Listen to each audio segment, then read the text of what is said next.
Finally, after a long winter's sleep, our song is brought back to life again.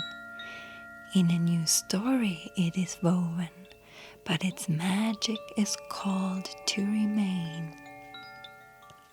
Okay, Archie. So you wrote that song in Greece, and what happened next? For a while, nothing happened.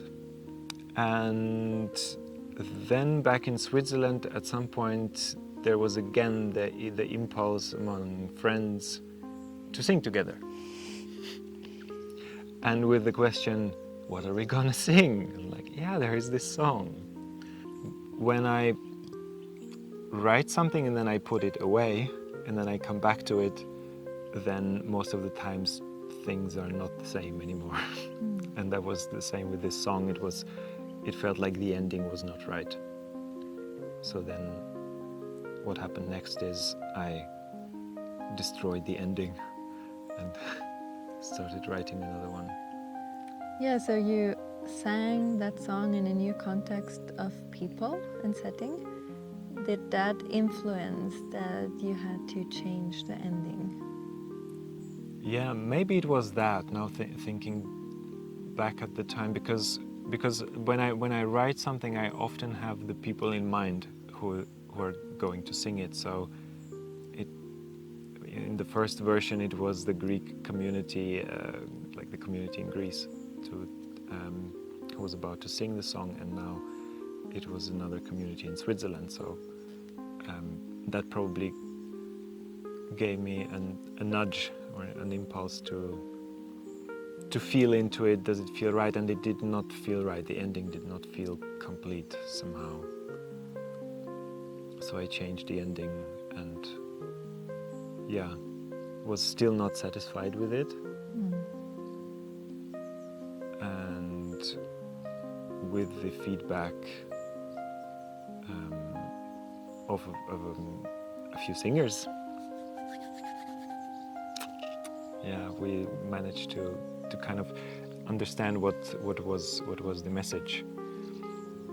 Yeah, share with us about the content of the song. Mm-hmm. What were the new aspects coming in? What were the aspects that you left out? Yeah, so in the second version, there's this second part coming in where it's about humans were born to breathe, and then there is this part of which says selfishness is nothing but a piece of cake, which means that the ego, the whatever I call selfish, which something that is about myself, is kind of something that once you accept it, it's very easy to integrate that.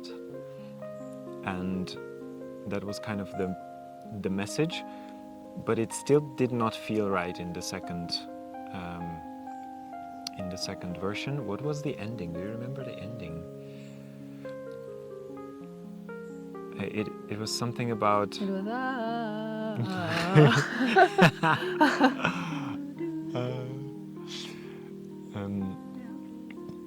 it buys you time, but also makes you wonder what it really means to be alive.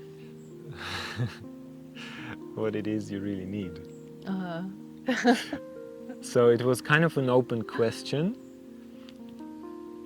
and it felt like there was still a part of that you need something, like you need to do something right, or that there was a bit of a codependency or something in there.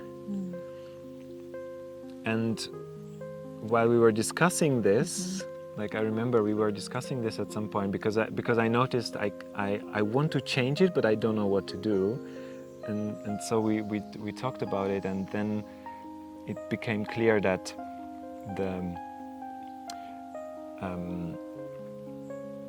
the core of it is not to figure something out. How does the ego work, or how do the relationships work? It was more like, hey, here you are, and this is now the new lyrics, standing here in front of you, I notice how you do, so I see you the way you are.